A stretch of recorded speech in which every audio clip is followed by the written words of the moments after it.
So guys बात की जाए पहले वॉर अपडेट की, तो देखिए वॉर अपडेट में हो क्या रहा है। कभी यूएस बोल रहा है कि हम हॉर्मुज़ पे मतलब हमारा है, अंडर आ रहा है। कभी ईरान बोल रहा है कि हमारा अंडर में आ रहा है। ये वॉर अपडेट अब कुछ रहा नहीं। मार्केट इसमें कह सकते हैं कि अब कुछ भी नेगोशिएशंस हो रहा है, कभी MOM साइन हो रहा, तो कुछ ऐसा है नहीं कि मार्केट में कुछ वॉर जैसा अपडेट रहेगा।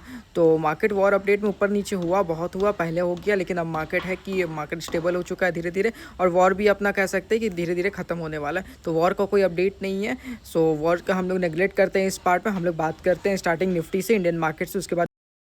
सो गाइस देखो, निफ्टी पे बन रहा है एक ट्रायंगल पैटर्न। देखा जाए, देखिए जैसे पहले था वीकली चार्ट में एक नीचे से ट्रेंड लाइन आ रहा है, ट्रेंड लाइन आ रहा है और एक बनाया जा रहा है इसमें ट्रायंगुलर पैटर्न। जैसा कि पिछली बार का अपडेट में मैं पिछली वीक के एनालिसिस में बताया था, ये वीकली टाइम फ्रेम है, मैं पहले बता दे रहा हूँ, वीकली टाइम फ्रेम का एनालिसिस है। देखिए जो बॉक्स पैटर्न से निकला था निफ्टी, वो बॉक्स पैटर्न में फिर से आ गया।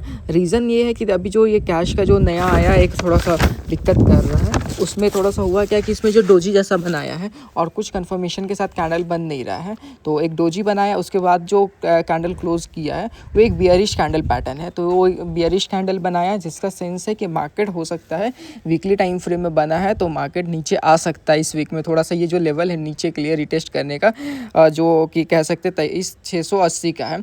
23,680 आया, उसके बाद बाउंस बैक ले 24,600-700 तक का, वहाँ से अगर ऊपर जाएगा तो ठीक है। और अगर नहीं, अगर 23,680 टूटा तो फिर आपको निफ्टी 22,000 तक दिख सकता है। तो फिर हमारा नीचे का टारगेट खुल जाएगा 22,000 तक के लिए।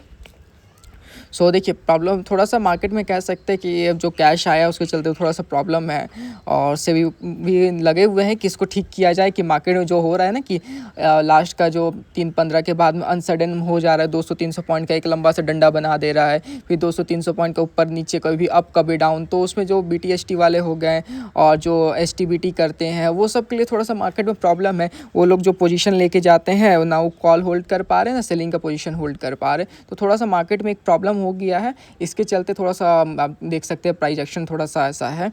ये कोई ना, समय के साथ ये भी ठीक हो जाएगा। हम लोग को जो है एनालिसिस में ध्यान रखना है। मार्केट है, मार्केट में ये सब आते रहता है, चलते रहता है। सो बात किया जाए, देखिए निफ्टी का जो है कि ये ट्रायंगल पैटर्न है, जो ट्रायंगल पैटर्न चल रहा है यही पैटर्न का है। हमें देखना है कि अगर इसका ब्रेकडाउन देता है या ब्रेकआउट देता है।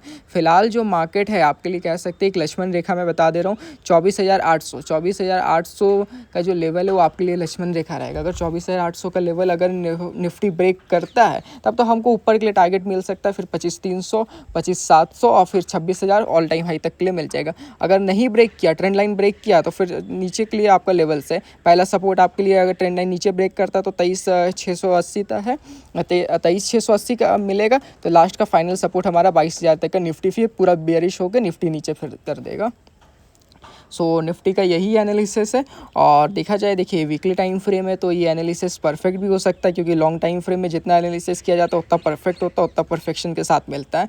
तो देख लीजिए, मैं लिख भी दिया हूँ आपके लिए जो भी निफ्टी का जो डाउन साइड का लेवल क्या है, अप साइड का लेवल क्या, आप इसको ध्यान रखिएगा। और ये पूरा वीक का एनालिसिस आप लोग ये देखिए। कभी लोग हो जाता है कि किसी दिन मैं थोड़ा सा बोल दिया कि नहीं बाइंग का पोजीशन ले लो, बाई ऑन डिप कर लो, तो लोग बोलेंगे कि नहीं भाई तुम बताए थे कि सेलिंग आएगा, तो फिर तुम बाइंग का क्यों ले लिए। बाइंग अगर कभी गलती में सेलिंग बोल दूँ और मैं बाइंग करूँ तो ये हाल होता, फिर बाइंग बोलूँ अगर सेलिंग कर दो तो ये हाल है। भाई ये मैं बता रहा हूँ वीकली का एनालिसिस, ना कि इंट्राडे का बता रहा हूँ। जब इंट्राडे का बता रहा हूँ तब तो भाई हम 5 मिनट 15 मिनट का चार्ट में चलेंगे ना, वीक का चार्ट में या डेली टाइम फ्रेम का या अर्ली टाइम फ्रेम का चार्ट में थोड़ी चलेंगे।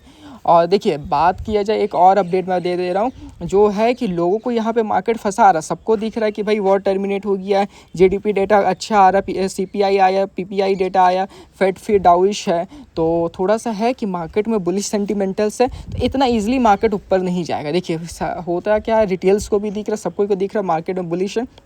सबका पैसा पहले बड़ा प्लेयर्स निकालेगा, जितना रिटेल से छोटे प्लेयर से छोटा पैसा वाले लोग को निकालेगा, मार्केट दिखाएगा कि नहीं अब यहाँ से नीचे नहीं जाएंगे, यहाँ से एक बार नीचे आपको पटकेगा, फिर यहाँ से उठा के आपको ऊपर पटकेगा। तो इसीलिए ध्यान रखिएगा, एक साथ कहीं भी पैसा नहीं लगाइए, ना वो फॉरेक्स में लगाए, ना क्रिप्टो में लगाए, ना इंडियन मार्केट में लगाए। धीरे धीरे करके एक्यूमुलेट कीजिए। एक्यूमुलेट का मतलब होता है कि थोड़ा थोड़ा करके पोजीशन लगा, एक साथ नहीं। अगर हमको मान लीजिए एग्जांपल लगाइए, मार्केट में 10 लाख लगाना है तो हम 1-1 लाख लगा करके 10 बार लगाएंगे, ना कि 10 लाख एक ही साथ लगा दिया, आप थोड़ा सा ऊपर नीचे किया, आप डर गए।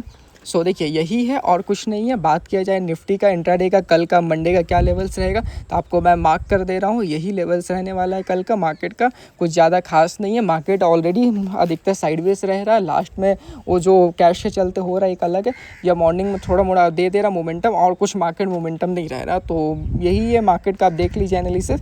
और 15 मिनट का टाइम फ्रेम में पहले मैं मार्क कर देता हूँ, उसके बाद एक बार 5 मिनट का टाइम फ्रेम में मार्क कर दे रहा। तो देखिए जो इंपॉर्टेंट लेवल्स है, इंट्राडे का डे हाई है और कुछ थोड़ा सपोर्ट रेजिस्टेंस है, इसी में मार्केट में हमें कल काम करना है। कॉशियस रह के चलिए। इस वीक में कोई ऐसा खास अपडेट या न्यूज़ नहीं, अगर कोई सरप्राइजिंग न्यूज़ आएगा तो ठीक है, उसमें मार्केट या करेगा, ना तो प्योरली प्राइस एक्शन इस वीक मार्केट चलेगा। तो संभल के ट्रेड कीजिएगा, प्राइस एक्शन फॉलो कीजिए और अच्छे से ट्रेड कीजिए, लॉस ना करें। और मेक श्योर करें गाइस कि आप इस वीडियो को लाइक शेयर सब्सक्राइब करें, थोड़ा प्यार दिखाओ गाइस, क्या कर रहे हो आप लोग भी। एक लाइक और सब्सक्राइब में पैसा थोड़ी लगता है, लाइक सब्सक्राइब करो। चलो अब बात करते हैं फॉरेक्स में गोल्ड का। हम सबका प्यार गोल्ड का बात किया जाए, जैसे मैंने पहले बताया था कि गोल्ड अगर 4400 का लेवल तो ब्रेक करता है, 4400 का लेवल, तो सबको को लगेगा कि बुलिश है। लेकिन हमें बुलिश में नहीं, अभी नहीं जाना है। मैं लॉन्ग टर्म के लिए बुलिश में हूँ, ज़रूर हूँ, लेकिन शॉर्ट टर्म के लिए मैं हूँ कि भाई एक बार रिटेस्ट करे मार्केट, एक बार रिट्रेसमेंट करे, उसके बाद जाए। देखिए जो अभी जो लेवल दिख रहा है 1 वीकली, ये भी चार्ट वीकली है। ये वीक में जो चार्ट दिख रहा है हमें, जो मैं आपको लाइन मार्क किया हूँ, जो अभी हाई है वो कैंडल में, वो वाला जो है जगह, वो सेलिंग के लिए। मैं वहाँ से अभी सेलिंग करूँगा। सेलिंग कहाँ तक के लिए करूँगा? मैं अगर सेलिंग करूँगा गोल्ड को तो 4260 4270 तक का लेवल के लिए मैं सेलिंग करूँगी यहाँ से। तो मैं एक सेल पोजीशन बनाऊँगा। सेल पोजीशन भी मैं ऐसा नहीं है कि मैं कहीं से भी बना दूँगा। अगर मुझे सेलिंग करना है तो 108 पिप्स के लिए कह सकते हैं, सॉरी $108 के लिए मैं यहाँ से सेलिंग करूँगी, ताकि मार्केट छोटे रिटेल्स का पैसा निकाले, सब कोई को दिखाए कि नहीं भाई फिर वही बेरिश है, सब कोई को डराए, वहाँ से मार्केट लेके फिर ऊपर खींच दे। तो मार्केट का ये साइकोलॉजी होता है। ऐसा नहीं कि जहाँ सब कोई को दिख रहा है, जहाँ सारे कोई पैसा लगा रहे, वहाँ हमें पैसा नहीं निकालना है। वहाँ से चुपचाप हो, आप जितना जल्द से जल्द हो पोजीशन काट के निकल जाए, क्या है कि जहाँ सब लगाते हैं वहाँ पे प्रॉब्लम आ जाता है गाइस। तो देखिए ये पोजीशन है, कह सकते हैं 1:1 या 1:1 से थोड़ा सा ज़्यादा है ये सेलिंग का पोजीशन। मैं अभी भी आपको बता रहा हूँ कि मैं शॉर्ट टर्म के लिए रिट्रेसमेंट के लिए सिर्फ गोल्ड में या इंडियन मार्केट में बियरिश हूँ। लॉन्ग टर्म के लिए मैं गोल्ड में फुल बुलिश हूँ। बस ये रिटेस्टमेंट का लेवल है, मैं यहाँ थोड़ा थोड़ा करके सेलिंग करूँगा, एक साथ कुछ भी नहीं करूँगा। देखिए अगर फॉर एग्जांपल मैं अगर एक लॉट सेल करता हूँ तो मैं थोड़ा थोड़ा लेवल्स पे, जैसे हो गया कि 0.1 0.2 करके थोड़ा थोड़ा करके सेलिंग करूँगा। एक साथ कभी पोजीशन के लिए पैसा नहीं लगाऊंगा। और ये वीकली है तो मैं डेली ये पोजीशन को नहीं देखूंगा। एक बार मैं थोड़ा थोड़ा करके पैसा लगा दिया, पोजीशन बना लिया, अब मैं वीकली देखूंगा कि मेरा वहाँ टारगेट अचीव हो। अगर आप लोग चाहें तो ये आप लोग भी ये चीज़ कर सकते हैं, आप लोग भी ऐसे ही स्ट्रैटेजी को फॉलो कीजिए। और देखिए अगर 4260 और 4270 आता है, फिर से मैं वहाँ लेवल्स आएगा, मैं वहाँ से फिर पोजीशन लूँगा, पोजीशन कैरी करूँगा बाइंग के लिए फॉर द अपर साइड के टारगेट के लिए। तो यही है। और बात किया जाए बिटकॉइन का, तो बिटकॉइन का जो पहले था वही, अभी कोई नया चेंजेस नहीं है इसमें भी। 54,000 से लेके 64,000 का इसका भी बाइंग जोन है, जो लॉन्ग टर्म के लिए ईयर ऑन ईयर है। और ये इन्वेस्टमेंट के लिए मैं बता रहा हूँ। देखिए बिटकॉइन है जो कॉइन से, सब इन्वेस्टमेंट के लिए, ट्रेडिंग अलग होता है, इन्वेस्टमेंट अलग होता है। ट्रेडिंग के लिए हम लोग लॉन्ग टर्म के लिए देखते हैं कि क्या एनालिसिस, ट्रेडिंग में शॉर्ट टर्म में देखते हैं।